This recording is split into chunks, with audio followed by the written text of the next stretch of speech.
Hello everyone, my name is Ben Crawshaw. Thank you so much for taking time out of your very, very busy schedules to join us today. Hey, you work in the church world in any context, I know that you're busy because the demands of people, the things that you feel like you should be doing, you have a life, your personal schedule, all of that is, fighting for your time and attention, and you have taken time out of that very busy schedule to join us today. And here's what I love is that in the day and age of technology, we can put on an event like this and you don't have to, get a plane ticket, rent a hotel room, get a rental car, pay all that money, sit next to strangers that you don't want to make awkward conversation with, right? You can kind of be in the comfort of your own office or your own home and join us for this event. And I think that's awesome. And we're calling this event Thrive, and I can move the slides with an iPhone. How cool is that? Okay, speaking of technology, I just love it. So a blueprint for growing and organizing your church in 2018. Really, as we plan ahead, or maybe you're already into 2018 as you're watching this, we want to help you get organized, but really, we just want to help you succeed in any way that we can. We want to see your church thrive in any context that we possibly can help you, because we love churches. We love small churches, big churches. We love church leaders, and we just want to do what we can to serve you, but really we want to see you thrive. As I mentioned later, my name's Ben, Director of Content at the Rocket Company, written a couple books. I've been working with churches since 1998. Wow, it's been a long time. I love small churches, although we all have a different definition of what a small church is, right? I'll let you guys argue over that. I'm passionate about helping church leaders move forward and really just love being around church leaders, learning from you guys, stealing your ideas, putting them together and sharing them with other people, right? Because you're in the trenches doing this week after week, and you're mobilizing volunteers and you're seeing, okay, that worked, that didn't work as well, but this has really, really worked. Procuring that kind of stuff and sharing it with other church leaders. I love to do that. We have an early offer for those of you who are jumping in today, and it's Preaching Rocket. You're saying, what in the world is Preaching Rocket? It's like a mixture of theology and, space technology, right? No, Preaching Rocket is a resource, a compiled resource.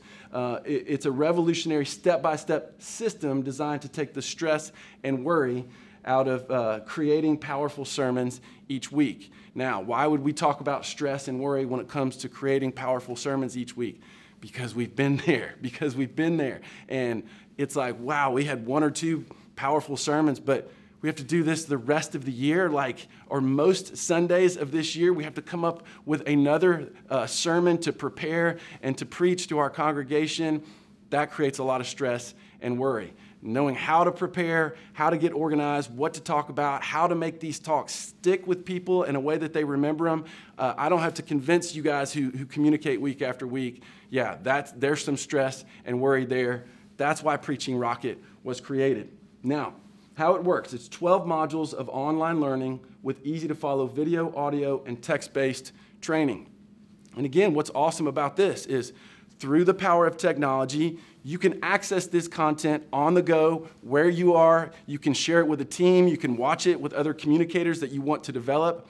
And you can learn from people out there who are in the trenches, sharing things that they've learned over years of experience when it comes to preaching. So it's like seminary. For those of you who went to seminary, you learn from these men who've been studying theology their whole life, and that's incredible. What Preaching Rocket is, you learn from people who week after week have been practically trying to engage people, insiders and outsiders, in their congregations week after week. And that's what Preaching Rocket brings to you. What seminary brings to you from a theology standpoint, Preaching Rocket brings to you from a practical application standpoint week after week when it comes to your preaching. So I think you'll be encouraged and thrilled by how quickly Preaching Rocket can improve your sermon preparation process. And we'll talk more about this.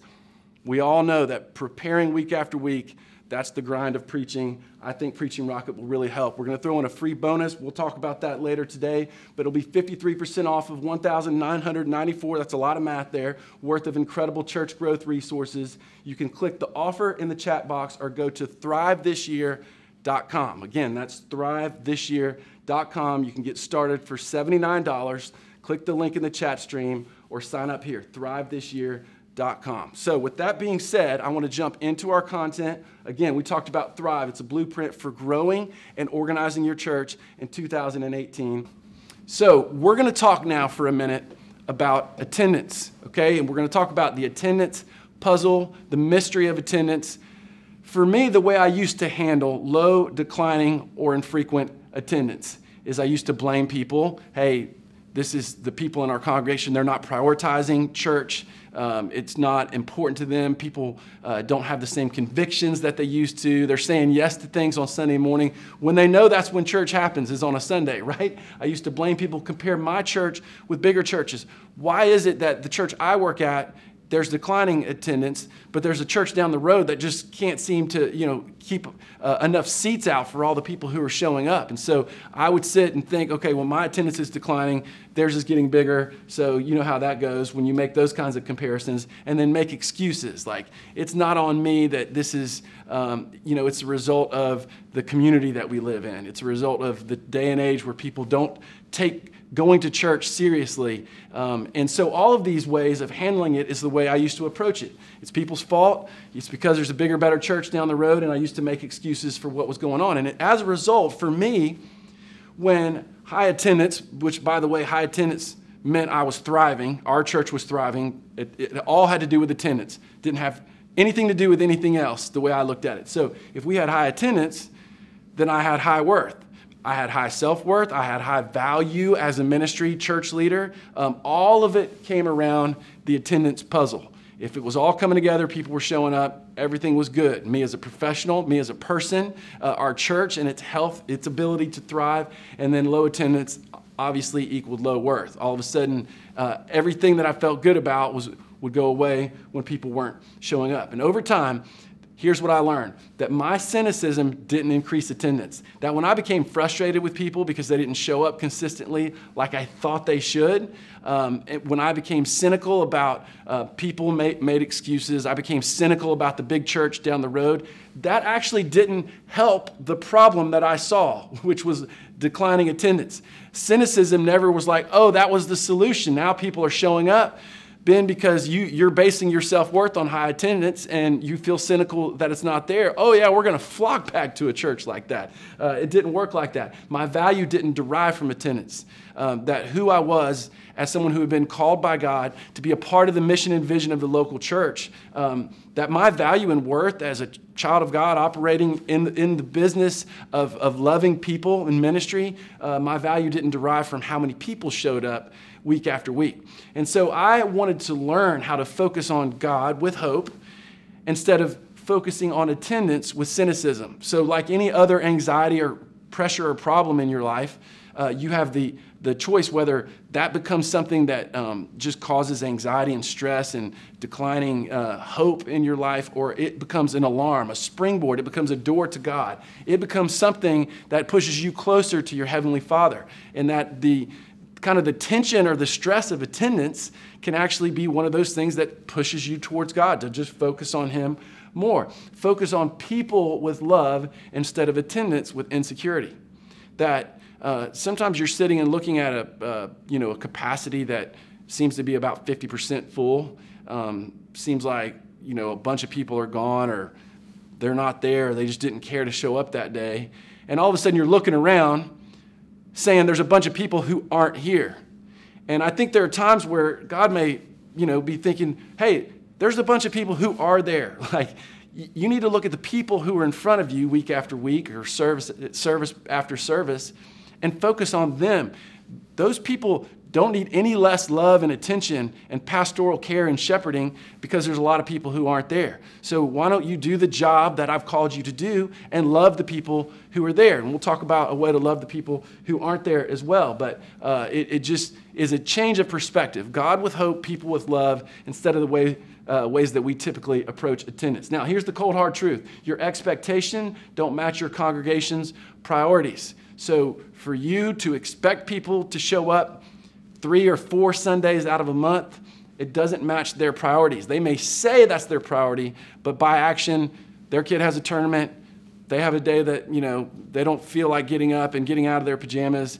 It's just not as big of a priority for you. A lot of us work in the church, so that's kind of the expectation of our job. That's what we tell our staff members, we expect you to be there. So of course it's prioritized for us. But even if we didn't work on a church staff, for many of us we say, hey, it's just what we do. We go to church almost every week, that doesn't match the priorities of your congregation. That's just a reality. Your priorities don't match your community's convictions. People don't feel as guilty as they used to. Back in the day when I was growing up, it was a big deal if you missed church. At least I grew up in the South, and my family, people, they don't feel convicted in that same way. So your options are to give up, like I said before, get cynical, guilt people, become depressed, or think, pray, love, hope, plan, and fight. And that's just what I want to encourage you to do when it comes to your church thriving and this attendance puzzle. The church is not an institution. I want to remind you of that. It is a vehicle for God's movement. So it was never intended to be about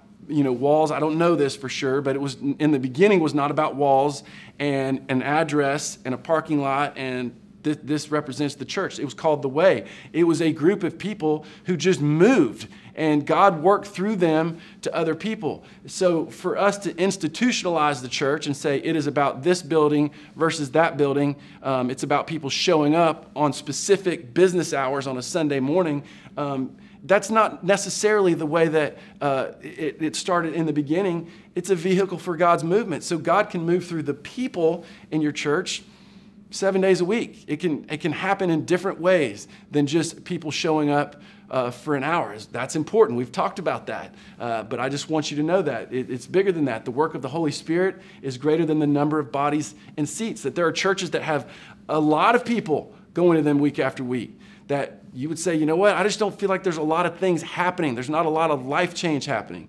And then there are churches that are very small that it's like, man, that's a huge impact. There's a lot happening with a small group of people. That's how the early church formed. It was a small group of very frightened people whose leader had just ascended into heaven, and we still talk about them today because of the huge impact that came out of a movement of a small group of people. So we can't always base the answer to this puzzle on high attendance at an institutionalized time. That there are other ways to measure whether or not your church is thriving, and the Spirit can work. The work of the Spirit is a much bigger deal than the number of people who are showing up, although I do recognize that's important. So we're going to talk about a couple of ways to approach this attendance puzzle. Number one is love. As we've talked about, focus on people and their hearts instead of numbers and your dreams. Now, a lot of you, like me, you're visionary leaders. So vision, you're picturing, okay, we have some hopes and dreams for the mission and vision of this church in this local community, that we could start to impact in these big and mighty and massive ways. And that's great. Like, by no means should you squelch the hope of your vision and the dreams of your heart, but still focus on people. This is still about them. It is about the people that God has called you to, that God has placed in front of you. I get a little leery sometimes when I talk to church leaders and they say, you know what, I just find I feel like my time here is coming to an end and I'm really starting to plan what's next. That's great. That's really great. That's fine. If you feel like God is moving you towards something, that's a transition. God does that all the time. However, the remaining amount of time that you're there, whether that's another year or 2 years or 6 months, you still want to focus on people and their hearts. So yeah, what you're going to transition to next, what God is calling you to next is important. But while you're still there week after week, you focus on people and their hearts. Why? Because until God calls you elsewhere, that's the group of people that God has called you to. So make sure you continue to focus on them. Now, what if you could measure movement that reflected the Great Commandment? Instead of saying, all right, we're going to measure the effectiveness of our church based on the number of people who show up, what if you said, all right, let's look for other ways to measure it.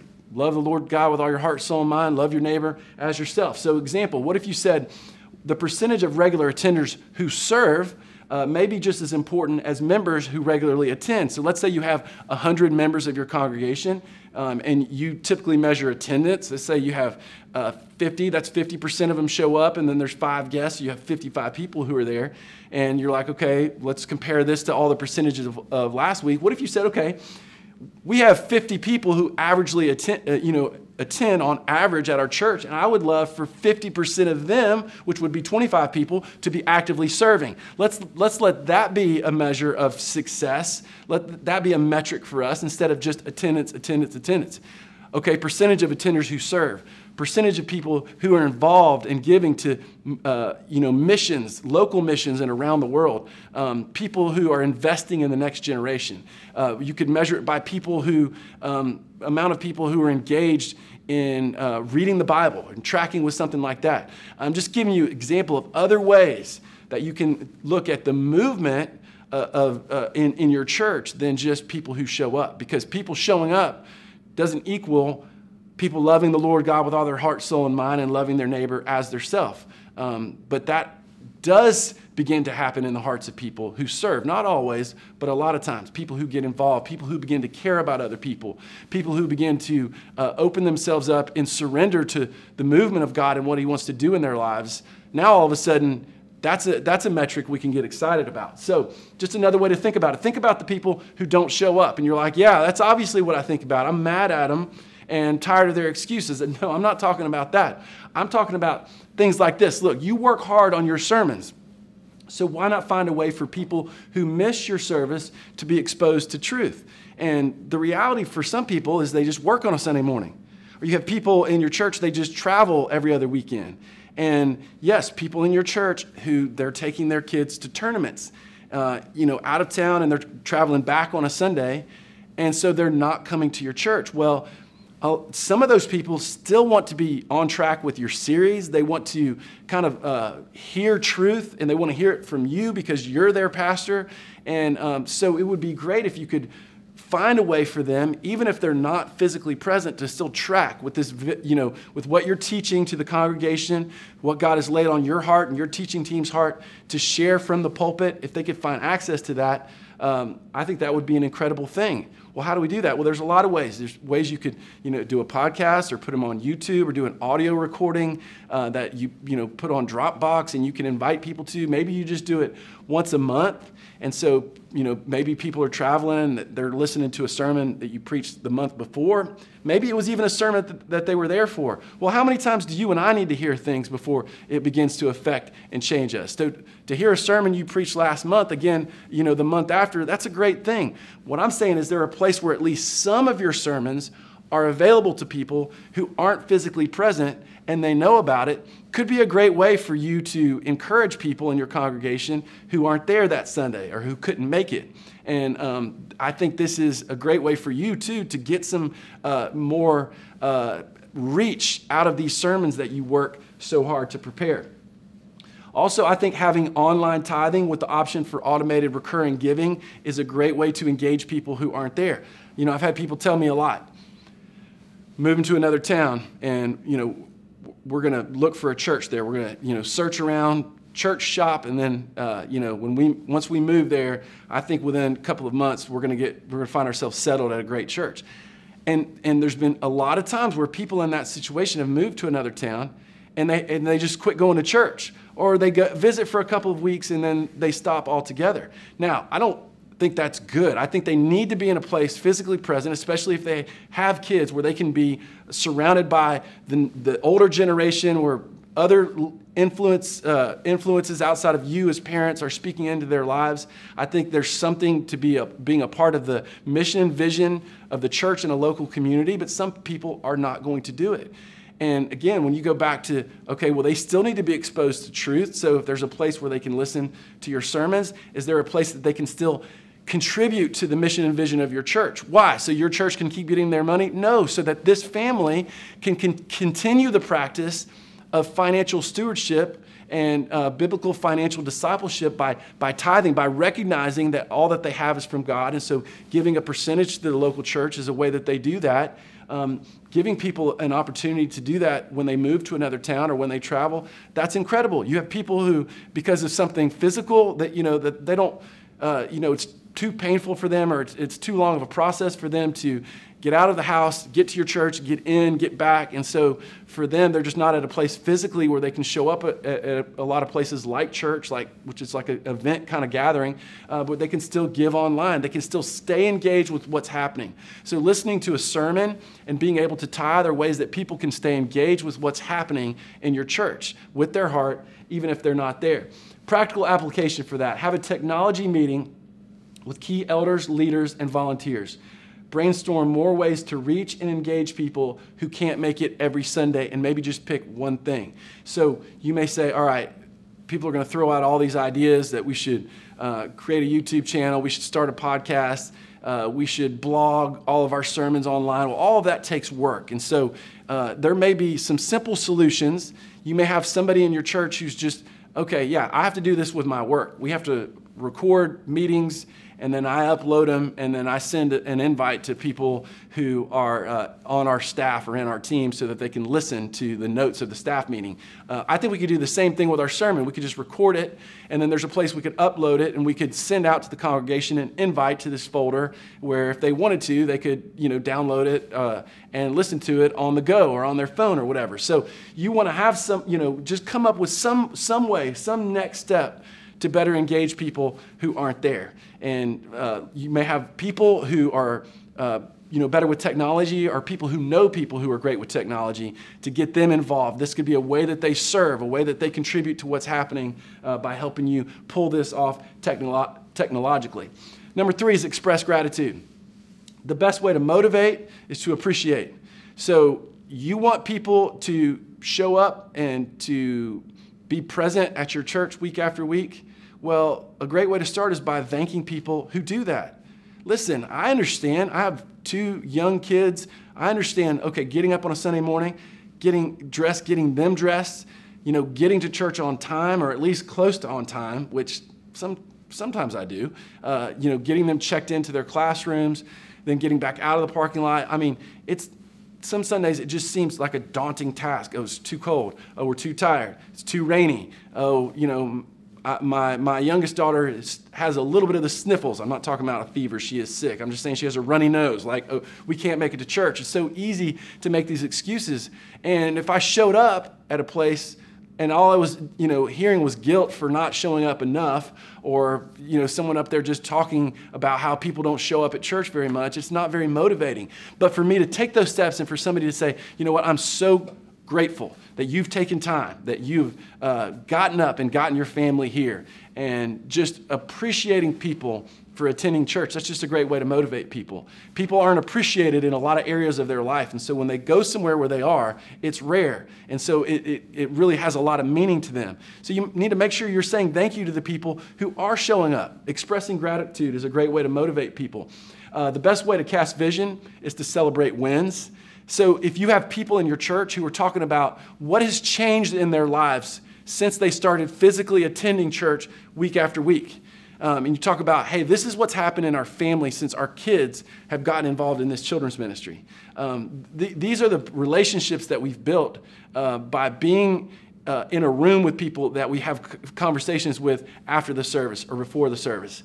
These are people who follow up with us the next week and say, hey, I know you were going for that health checkup this week. How did it go? How do they know about this? It's because we had a conversation with them at church. I mean, so you want to celebrate these people. You want to interview these people. Maybe put them on video and talk about people who've really been affected by just physically showing up at church. People who've been affected by the sermon, by the preaching, by sitting there and worshiping and then hearing the Word of God preached week after week. Celebrate those wins. A practical application is what happens when you attend. And what happens when you attend is again, a great way to not only cast vision as to why attendance matters and why it actually makes a difference in our lives, but it's also a great way to appreciate people who are showing up.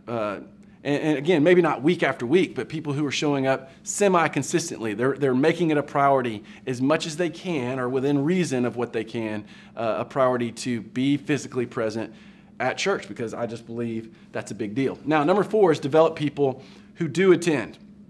Develop people who do attend. And again, we've talked about maybe changing some of the metrics as to what constitutes us as a thriving church or not a thriving church. That it may not necessarily be the number of people and like, oh, we become a mega church, or we hit 100 or 500 or 1,000 or whatever the next plateau is. Although, that's a big deal, and that's great if that is the goal. I just don't think it should be the ultimate goal, because there are other ways, I think, to measure if your church is thriving. So we talked about people who are serving, people who are giving, people who are involved. I think, what if you focus more on small group participation and active Bible reading than attendance? Or what if you said, all right, we want people in our Sunday school ministry really engaged, that it's not just, oh, we go to Sunday school, we sit, someone's talking about something and we move on. That no, we want to make sure that there's life happening here. What if you said, okay, we want to have more people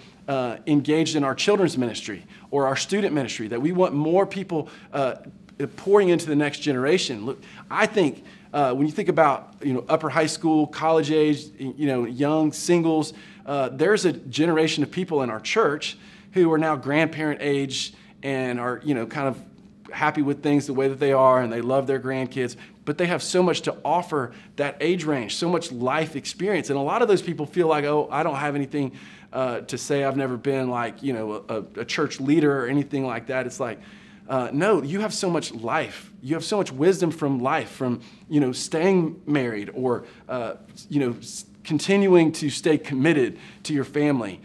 You're still going to church at a grandparent age. So why is it?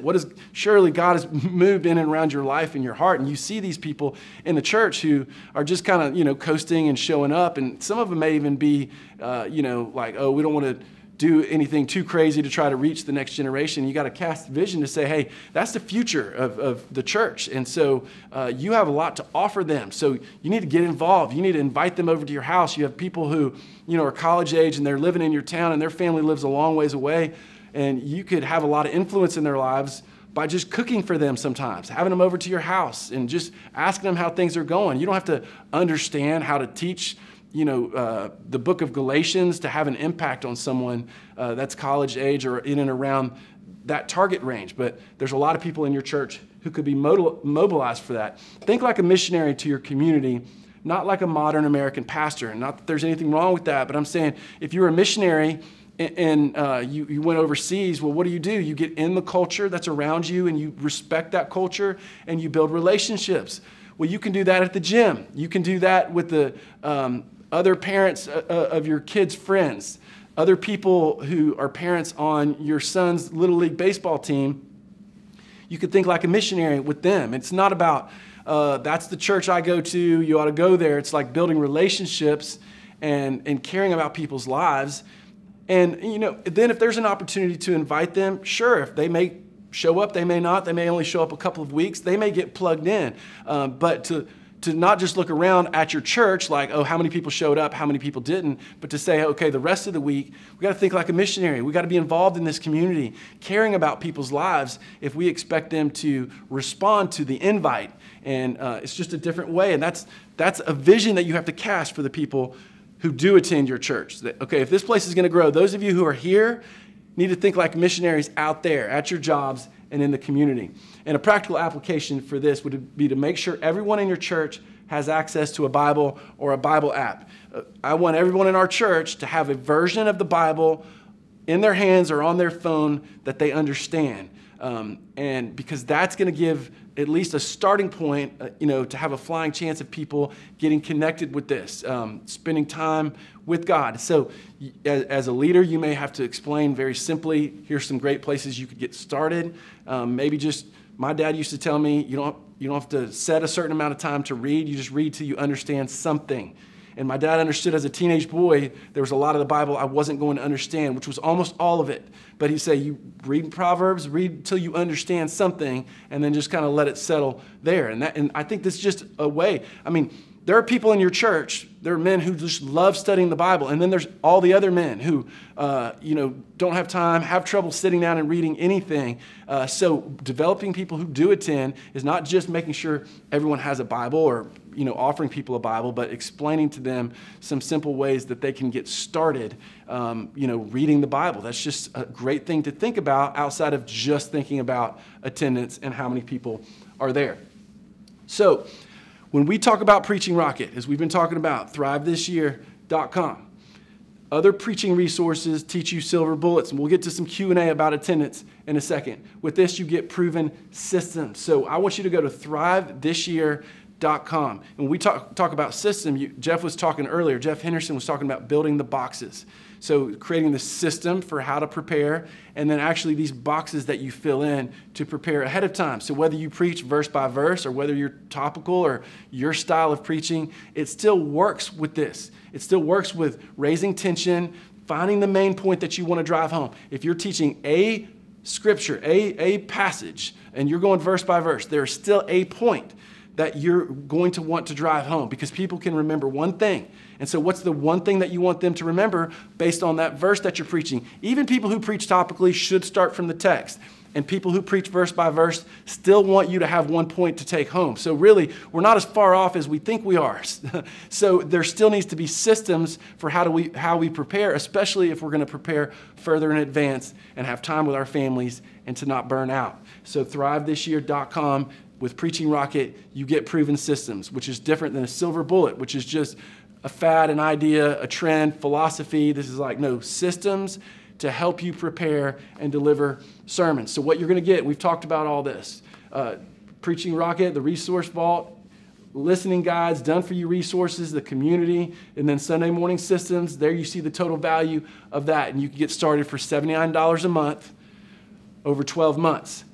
thrivethisyear.com. So you just type that in your computer, all one word, open a separate tab, thrivethisyear.com. It'll walk you through the steps of how you can jump in today and get systems, not silver bullets. So what we're not offering is some fad, okay, this is something that we've never tested before. The product itself, Preaching Rocket, was created out of systems that had already been tested and proven. And then we just compiled more ideas from more church leaders to make this as practically helpful for you as possible. We're not establishing ourselves as any kind of theological expert. A lot of you went to seminary. This is the practical, week after week, art and craft of engaging people who show up at your church. thrivethisyear.com. You can jump in. It's over 50% off of the store price for those of you who are joining us today. I'm going to answer a couple of questions from the attendance portion. You guys sent in questions ahead of time.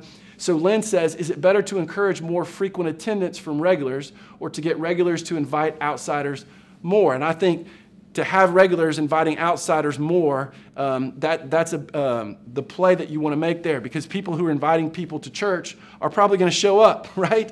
If I invite somebody to church and I'm not there, well, that's crazy. So if people understand the vision of inviting people, then all of a sudden they're going to be more engaged to what's happening. When I invite people to church, I'm never more nervous about a church service than when I do that. What are they thinking? What are they thinking? Don't say anything. Don't say anything crazy.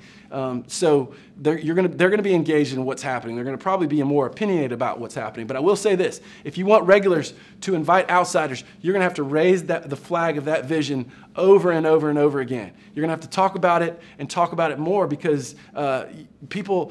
it's just a big sell for people. And there are some people who just invite people to anything that they're doing, and there's some people that you really have to cast vision, and you have to compel them, cast vision over and over and over again for them to get in the game of doing this. So make sure you talk about why it's a big deal. Is there a specific, this is from Jerome, is there a specific age group that we should focus on attracting and retaining? Well, anybody in the next generation, anybody younger than you is important, because they're the future of the church. So, if you're a church leader, if you're a student pastor, if you are a senior pastor, well, 30 years from now, there's going to be leadership of your church, hopefully. And so that's why the next generation is always important.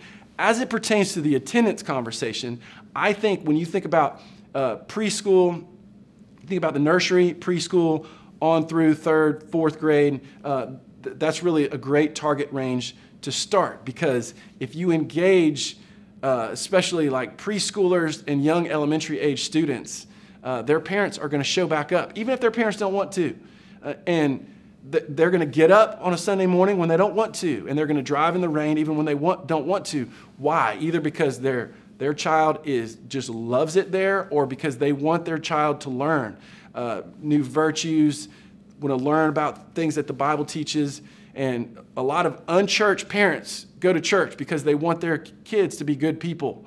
And people who haven't been in church for a long time will come back when they have a baby because they want their kid to grow up in church like they grew up in church, even though they haven't gone in a while. So for attendance, that age range is possible. If you are just a vibrant, thriving nursery, preschool, and young elementary age church, attendance is probably going to be doing pretty good. And then you want to move up from there, on up through middle school and high school, and then those challenging kind of later high school, college age range. But just focus on younger. It's just the future of the church. Again, if you're a church out there and you're saying, you know, our church is just a lot of older people and they don't really seem to be involved with the younger generation, you need to raise the vision of that. You need to talk about that. Like, look, I know that, you know, having a bunch of teenagers around this church, maybe they're loud and they break things and you don't like, you know, some of the things that they do.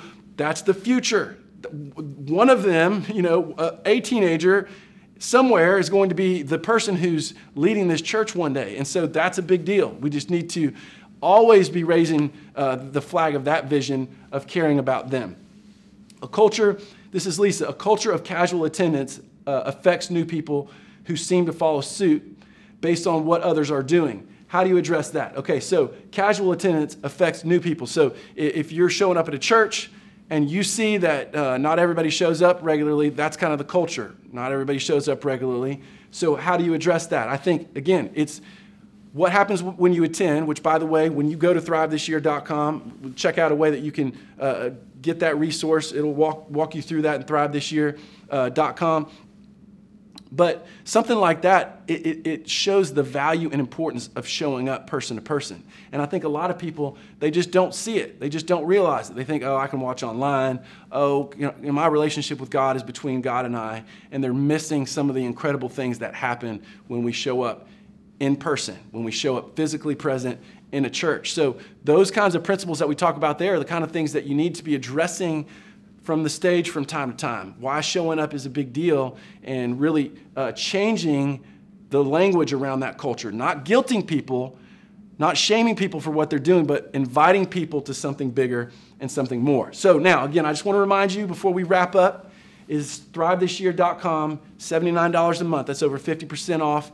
You can jump in, and we'll have this offer available for a while after we kind of sign off here with this event. But I just want to make sure before we do sign off that you know thrivethisyear.com. You can type that in, and we'll have just incredible resources for you, because we want you as a person to thrive. We want your congregation to thrive, but we also want the next generation to thrive, and we want your presence as a church to thrive in your community. And so we want people to, even if they don't show up at your church, to begin to learn about the reputation of your church, and that being a good reputation. And so when people drive by, they think, you know, I'm not going to church right now, but if I do, I think I'm going to go there. That's a thriving church. Churches that are engaging more dads, that's a thriving church. Churches that have a vibrant children's and student ministry, that's a thriving church, because that's the future. A church that is not just about itself, but is caring about others in the community, around the world, global missions, thriving church. There's a lot of different ways to measure it, but we really hope it starts with you and your heart as a person, your family, and then it moves out from there. So thank you so much, and we can't wait to see you at the next Rocket Company event.